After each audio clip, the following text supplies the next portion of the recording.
రాజన్న సిరిసిల్ల జిల్లా పంచాయతీ ఎన్నికల నేపథ్యంలో ప్రజలు శాంతియుత వాతావరణంలో తమ ఓటు హక్కును వినియోగించుకునేలా పోలీస్ శాఖ ప్రత్యేక చర్యల్ని చేపట్టింది.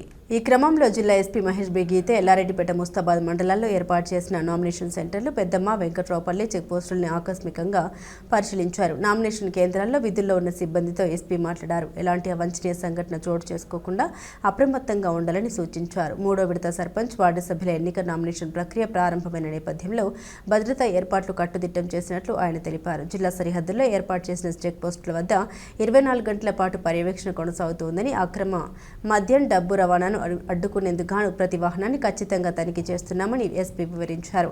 ఎన్నికల ప్రవర్తన నియమావళిని కఠినంగా అమలు చేస్తున్నామని, నియమావళి ఉల్లంఘనకు సంబంధించి ఇప్పటికీ ఒక కేసు నమోదు చేశామని ఎస్పీ వెల్లడించారు. అక్రమ మద్యం తయారీ, రవాణా, విక్రయాలపై ప్రత్యేక దృష్టి సారించి బెల్ట్ షాపులపై ఆకస్మిక దాడులు నిర్వహించి 20 కేసుల్లో 209 లీటర్ల మద్యం స్వాధీనం చేసుకున్నట్టు తెలిపారు. శాంతి భద్రతా పరిరక్షణలో భాగంగా 158 కేసుల్లో 657 మందిని బైండ్ ఓవర్ చేసినట్లు పేర్కొన్నారు. ఈ తనిఖీలో సీఐలు శ్రీనివాస్, మొగిలి, ఎస్ఐలు గణేష్, అనిల్ తదితరులు పాల్గొన్నారు.